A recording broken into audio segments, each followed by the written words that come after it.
Hello বন্ধুরা, আমাদের রাধাকান্তপুরে চড়ক পুজো দেখে নিন। গাজন উৎসবের আজ লাস্ট দিন। চড়ক এখানে চড়ক কাঠের উপর উঠে বিষয়টি দোলনার মতো সবাই বাসা ছড়ায় এবং যাদের মানসিক থাকে বা এমনি। ভিড়টা দেখুন খালি, প্রচণ্ড, মানে দেখা যাচ্ছে না। আমরা তো অনেক দূরে দাঁড়িয়ে গেছি, কারণ যেখানে চারিপাশে লোক বসে গিয়েছে বাচ্চা ঘোরানোর জন্য। চকলেট বিস্কুট সব কিছুই ছড়ানো হচ্ছে। প্রচুর ভিড়, প্রচুর, মানে একটু জায়গা নেই,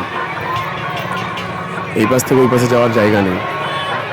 প্রচণ্ড ভিড়, যারা বাতাসা ছড়াচ্ছে তারাও ভিড় পেরিয়ে এইদিকে আসতে পারছে না।